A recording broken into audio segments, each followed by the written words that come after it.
Hi viewers, welcome to our channel. Mahesh Babu garu and Rajamouli గారి combination లో రాబోతున్న వారణాసి సినిమాకి మొదట్లోనే ఇప్పుడు ఇబ్బందులు, కొన్ని చిక్కులు ఎదురవ్వడం చూస్తూ వస్తున్నాం. ఒకటి, రాజమౌళి గారి పైన కేసులు నమోదవ్వడం, హిందూ మనోభావాలు దెబ్బతీశారని చెప్పేసి. మరోవైపు వారణాసి అనే టైటిల్ కి సంబంధించే ఇష్యూ జరుగుతుంది. అది వేరే వాళ్ళు రిజిస్టర్ చేయించేసుకున్నారు, ఈయన పెట్టేసుకున్నారు. ఇది తప్పు అని చెప్పేసి. అసలు ఎలా చూడొచ్చు ఈ వివాదాల్ని?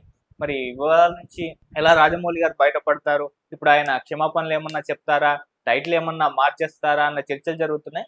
దీనికి సంబంధించి డిస్కస్ చేయడానికి ప్రజెంట్ మనతో పాటు సీనియర్ ఫిలిం జర్నలిస్ట్ అప్పాజీ గారు ఉన్నారు. వారిని అడిగి చూసిన ప్రయత్నం చేద్దాం. సార్ నమస్కారం. సార్ నమస్తే ఆదిత్య. గత 2-3 రోజుల నుంచి కూడా చూస్తూ వస్తున్నాం సార్. ఈ ఇష్యూలన్నీ కూడా ఇప్పుడు ఆయన మీద 3 కేసులు నమోదయ్యాయి. మళ్ళీ టైటిల్ ఇష్యూ ఒకటి వచ్చింది. ఈ టైటిల్ నాది అంటూ సిహెచ్ సుబ్బారెడ్డి అనే డైరెక్టర్ వచ్చారు. సో ఎలా చూడొచ్చు ఈ వివాదాలను, మరి ఎలా పరిష్కారం చేసుకుంటారు ఆయన? అంటే ముందుగా మనం టైటిల్ వివాదం గురించి మాట్లాడితే, ఇప్పుడు ఎవరో మీరు చెప్పారు సుబ్బారెడ్డి అనే ఆయన టైటిల్ రిజిస్ట్రేషన్ చేసుకున్నాడని. ఖచ్చితంగా అది వాళ్ళు రిజిస్టర్ చేసుకున్న టైటిల్ని వీళ్ళు వాడుకోవడం అనేది అంత కరెక్ట్ కాదు. ఆయన జూలైలోనే ఎప్పుడో ఆయన టైటిల్ రిజిస్టర్ చేసుకున్నాడు. వీళ్ళు నిన్నగాక మొన్న ప్రకటన చేశారు. అయితే ఇక్కడ మనం చూడాల్సింది ఏంటంటే, ఈ వారణాసి అనే సినిమా పాన్ వరల్డ్ సినిమా. అవును కదా. ఇది తెలుగుకో లేకపోతే హిందీకో తమిళ్కో మలయాళంకో పరిమితమైనటువంటి సినిమా కాదు. పాన్ ఇండియా సినిమా, ఇంకా చెప్పాలంటే పాన్ వరల్డ్ సినిమా. ఇది వీళ్ళు ఎక్కడ టైటిల్ రిజిస్ట్రేషన్ చేశారో మనకు తెలియదు. ఇంకా ఇంకా చెప్పాలంటే ఆదిత్య, ఇప్పుడు మనం ఫిలిం ఛాంబర్లోను ప్రొడ్యూసర్ కౌన్సిల్లోను చేసుకునే టైటిల్ రిజిస్ట్రేషన్కి చట్టబద్ధత లేదు.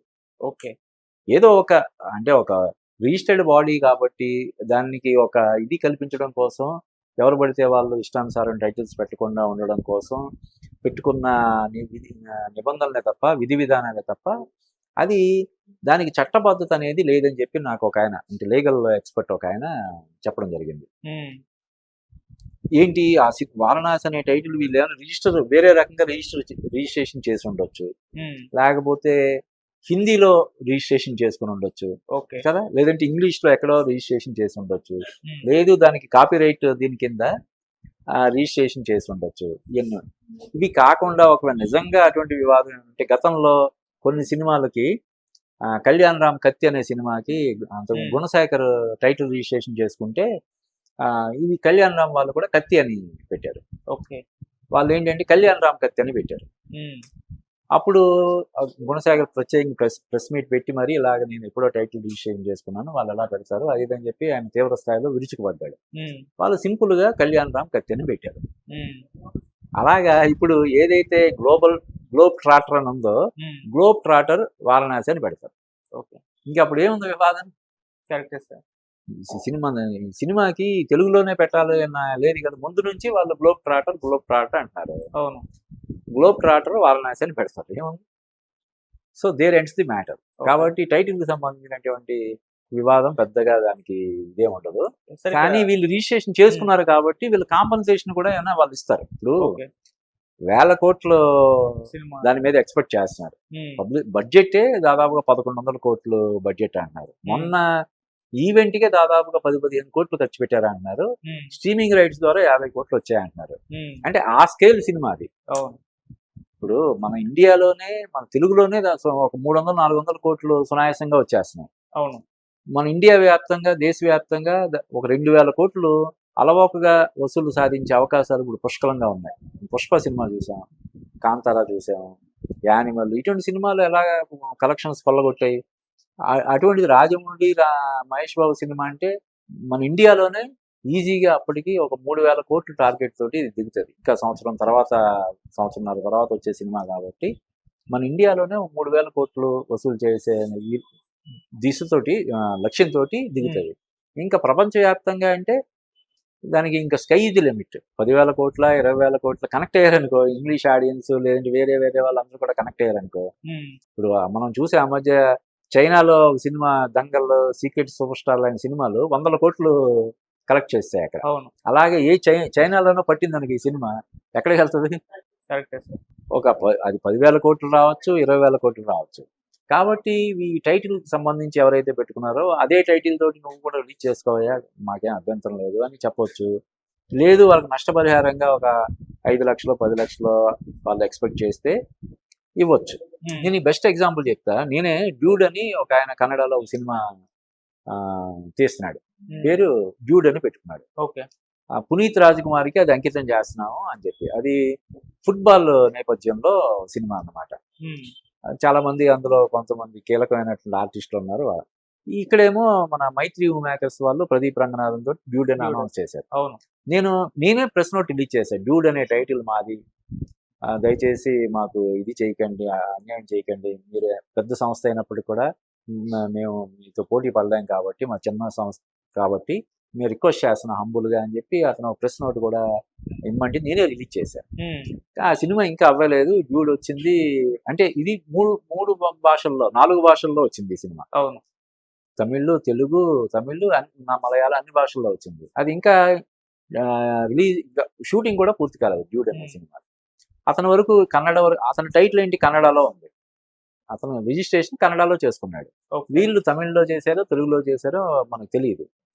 మొత్తం మీద వివాదం మామూలుగా ఏదో ఫోన్ కాల్ తోటో లేదంటే అతనికి ఏదైనా చిన్న కాంపన్సేషన్ ఇచ్చారో మనకు తెలియదు. ఇంకా దాని గురించి అతనే మాట్లాడలేదు. వదిలేయండి సార్, ఇంకా వదిలేయండి అన్నాడు. అలాగా చాలా జస్ట్ ఒక ఫోన్ కాల్ తోటో లేకపోతే దీంతో పరిష్కారం అయిపోయేంత చిన్న సమస్య టైటిల్ది. అది పక్కన పెడితే ఇంకా ఈ వివాదాలు అనేవి ఇప్పుడు ఇమీడియట్ గా సినిమా మీద అయితే ప్రభావం చూపించలేవు. ఎందుకంటే సినిమా విడుదల ఇంకా చాలా రోజులు ఉంది కాబట్టి సినిమా మీద అసలు ప్రభావం చూపించలేవు. పైగా ఇది మహేష్ బాబుకి సంబంధం లేని వివాదం. అవును కదా.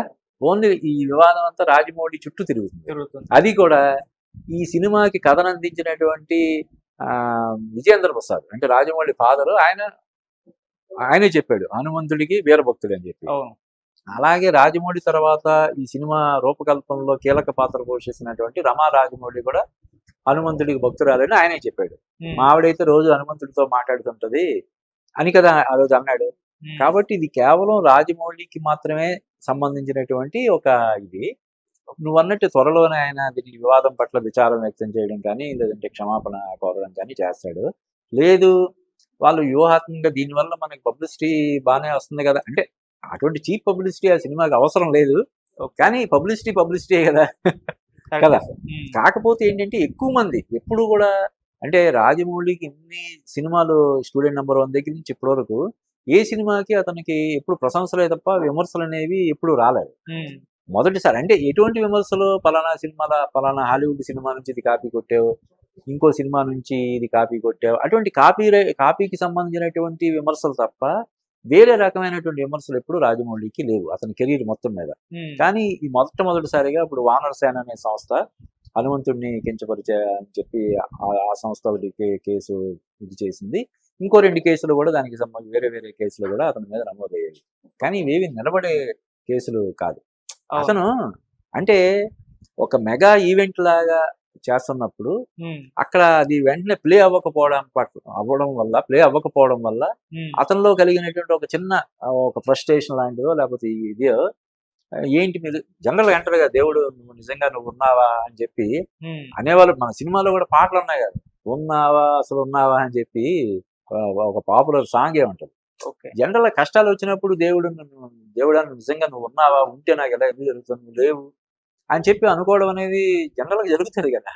అలాగా అన్నట్టుగానే మనం తీసుకోవాలి. అయితే దేవుడిని నేను పెద్దగా నమ్మను అనేది ఇప్పుడు ఎక్కువ వైరల్ అవుతుంది కదా.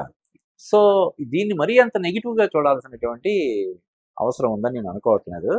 రాజమౌళి కూడా అయితే ఇన్ని లక్షల మంది మనోభావాలకు సంబంధించినటువంటి అంశం కాబట్టి వీళ్ళందరూ కూడా మొట్టమొదటిసారి వ్యతిరేకంగా మాట్లాడుతుంది. అంటే ఏ స్థాయిలో అంటే నేను ఒక తమ్మనైలతో చూసా రాజమౌళి పతనం ప్రారంభమైందా ఏంటి, దీనికి అసలు సంబంధం ఉందా అసలు అంటే ఆ స్థాయిలో అవకాశం దొరికింది కదా అని చెప్పి కొంతమంది రెచ్చిపోతున్నారు.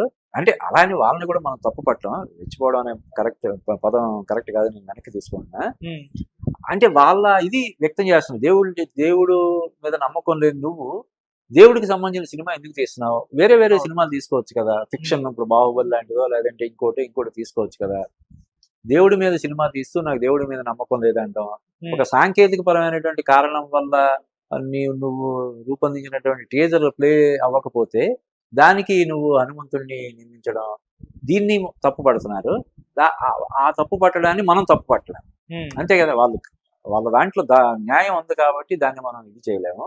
At the same time Rajamouli ఆ రోజు అది చాలా ప్రతిష్టాత్మకంగా. ఇప్పుడు ఉదాహరణకి దీన్ని స్ట్రీమింగ్ రైట్స్ 50 కోట్లకి అమ్మి అక్కడ ప్రాపర్గా జరగకపోతుంటే ఏంటి రేపొద్దున వాళ్ళు ఏమంటారు, ఏంటి ఎందుకైనా నీకు దీనికైనా నీకు 50 కోట్లు ఇచ్చేది అని చెప్పి అంటారు. ఇటువంటివన్నీ మైండ్లో రన్ అవుతుంటాయి కదా.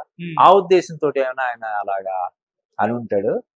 ఇప్పటికైనా ఆయన ఇమీడియట్గా స్పందించి ఆ వ్యాఖ్యలను వెనక్కి తీసుకోవడం, విచారం వ్యక్తం చేయడం, క్షమాపణ కోరడం తోటి ఈ వివాదానికి ఫుల్ స్టాప్ పడుతుంది అని చెప్పి నేను అనుకోను. సార్ ఇక్కడ మహేష్ బాబు గారి ఒక డైలాగ్ కూడా ఇప్పుడు వైరల్ అవుతుంది సార్. అదేంటంటే బిజినెస్ మ్యాన్ టైంలో కూడా ఇటువంటి హిందూ సంఘాలు మనోభావాలు దెబ్బతిన్నాయని చెప్పేసి కంప్లైంట్స్ వచ్చాయి. అప్పుడు మీడియా ముఖంగా అంటే అడిగారు జర్నలిస్ట్ మహేష్ బాబు గారిని, ఈ విధంగా హిందూ సంఘాలు మనోభావాలు దెబ్బతిన్నాయంటే మహేష్ బాబు గారు ఏం చెప్పారంటే, ఒకసారి దాని గురించి మేము చర్చించి మాట్లాడుకుంటామని చెప్పేసి అన్నారు. పక్కనే ఉన్న పూరి జగన్నాథ్ గారు తీసుకొని పని పాటు లేని వాళ్ళకి మనోభావాలు దెబ్బతింటాయని చెప్పేసి అన్నారు. సో ఇప్పుడు ఇద్దరి వీడియోలు కూడా విపరీతంగా వైరల్ చేస్తూ కౌంటర్లు వేస్తున్నారు. దీన్ని ఎలా అంటారు? అదే అంటే ఇప్పుడు ఈవెన్ రాజమౌళి కూడా ఎప్పుడో 10-12 సంవత్సరాల క్రితం ఇదే అన్నాడంట, నాకు రాముడు అంటే పెద్ద ఇష్టం లేదు, కృష్ణుడు అంటే నాకు ఇష్టం అని. మొన్న కూడా స్టేజ్ మీద అదే అన్నాడు. మహేష్ బాబు రాముడిగా కంటే కూడా కృష్ణుడిగా పర్ఫెక్ట్ సూట్ అవుతాడని నాకు అనిపించింది. రాముడి పాత్రకి న్యాయం చేయగలుగుతాడా లేదా అని కూడా నేను ఒక దశలో ఆలోచించాను. కానీ అతని పర్ఫార్మెన్స్ కానీ ఆ గెటప్ కానీ చూసిన తర్వాత నాకు చాలా థ్రిల్ అయ్యాను అని చెప్పి అన్నాడు. ఇవి ఏదైతే మహేష్ బాబు అప్పుడు చేసినటువంటి వ్యాఖ్యని కానీ, లేదంటే రాజమౌళి చేసినటువంటి వ్యాఖ్య ఇవన్నీ కానీ, రాజమౌళి వచ్చి పొరపాటున బై మిస్టేక్ అలా అన్నాను, నాకు అటువంటి ఉద్దేశం లేదంటే అయిపోద్ది. ఇది పెద్ద తీవ్రంగా మనం తీసుకోవాల్సినటువంటి అవసరం లేదు. పైగా ఎప్పుడో విడుదల అవ్వాల్సినటువంటి సినిమా మీద ప్రభావం ఏముంటుంది, ఊరికే ఉచిత ప్రచారం తప్పదానికి కదా. అయితే ఇందాక అన్నట్టుది అటువంటి చీప్ పబ్లిసిటీ ఆ సినిమాకి అవసరం లేదు కదా. అయితే ఇంకొకటి ఏంటంటే ఇక్కడ నిజానికి రాజమౌళి ఆ వ్యాఖ్య చేసి ఉండకపోతే అసలు సోషల్ మీడియా అంతా కూడా ఇంకో కోణంలో ఉండేది. మోడీకి అమ్ముడుపోయి సినిమాలు తీస్తున్నాడు, అప్పుడు RRR కూడా అలాగే చేశాడు, ఇప్పుడు కూడా అలాగే తీస్తున్నాడు. 2029లో SSMV 29 అనే సినిమా 2029 ఎలక్షన్స్కి నరేంద్ర మోడీకి ఉపయోగపడేలాగా, భాజపా ప్రభుత్వానికి పార్టీకి ఉపయోగపడేలాగా రాజమౌళి చేస్తున్నాడు. అందుకే అతనికి ఎవరికి దాసనారాయణరావు, రాఘవేంద్రరావు ఇటువంటి డైరెక్టర్లకు రాని పద్మశ్రీ అతనికి ఇచ్చారు, వాళ్ళ ఫాదర్కి ఏమో రాజ్యసభ ఇచ్చారు. దానికి రుణం తీర్చుకుంటున్నాడు రాజమౌళి. ఏదో పెద్ద ప్యాకేజ్ తీసుకుని ఉంటాడు. ఆ జియో హాట్స్టార్ దీనికి 50 కోట్లు ఇవ్వడం ఏంటి, లేకపోతే ఒక రిలీజ్ ఈవెంట్ లాంటి దానికి అని చెప్పి ఆ రకంగా దుమ్మెత్తి పోసేవాళ్ళు కదా. కాబట్టి అంటే మనం మాట్లాడాలంటే అలాగనే మాట్లాడవచ్చు. కాబట్టి మన నాలుగుకి అనేక ఇవి ఉంటాయి కాబట్టి, 2 నాలుకలు 3 నాలుకలు కూడా ఉంటాయి కాబట్టి మనకి ఎలాగైనా మాట్లాడచ్చు. మరీ అంత తీవ్రంగా తీసుకోవాల్సినటువంటి అవసరం లేదు. అతను అంత పెద్ద ఈవెంట్ అలా జరిగేసరికి ఏదో కొంచెం ఫ్రస్ట్రేషన్లోనో లేదా చిన్న దీంట్లోనో అలాగా మాట్లాడేయడాన్ని మనం తీసుకోవాలి తప్ప. అయితే అట్ ది సేమ్ టైం అతను రాజమౌళి క్షమాపణ చెప్తే బాగుంటుందనే అభిప్రాయంతో నేను కూడా ఏకీభవిస్తున్నా. బట్ అది అతను వ్యక్తిగతమైనటువంటి ఇది. నమ్మకం అనేది దేవుణ్ణి నమ్మకం, విశ్వాసం అనేది వ్యక్తిగతమైన ఇవి కదా. ఇప్పుడు కొంతమంది ఇంకో మతాన్ని విశ్వసిస్తారు, మనం ఒక మతాన్ని విశ్వసిస్తాం, అది వాళ్ళ ఇది కదా. ఇప్పుడు వేరే హిందువులు కాని వాళ్ళు రాముడిని కృష్ణుడిని కించపరుస్తుంటారు కదా. మనం అటువంటి వీడియోలు కూడా మనం చూస్తుంటాం, బహిరంగంగా కూడా మాట్లాడుతుంటారు. మా హిందువులు వేరే మతాలకు సంబంధించిన వాళ్ళని అలాగా తక్కువ చేసి మాట్లాడవచ్చు ఒక్కొక్కసారి. మా దేవుడు గొప్ప అంటే మా దేవుడు గొప్ప అనే ఈ వాదనలు అవి జరుగుతుంటాయి కదా. కాబట్టి రాజమౌళి అభిప్రాయం మనం తప్పు పట్టలేం, అతని అభిప్రాయం అది. కాకపోతే ఇక్కడ ఏంటంటే ఒక రాముడికి సంబంధించినటువంటి ఒక సినిమాని తీస్తూ మహేష్ బాబుని రాముడిగా చూపిస్తూ నువ్వు హనుమంతుడిని కించపరిచేలాగా ఎలా మాట్లాడతావు అని ఇదే కదా ఇప్పుడు ఇది. సో ఆ వివాదం అనేది కొద్ది రోజుల్లో సమస్య వద్దని చెప్పి మనం ఎక్స్పెక్ట్ చేద్దాం. Right sir, thank you so much. Thank you Aditya.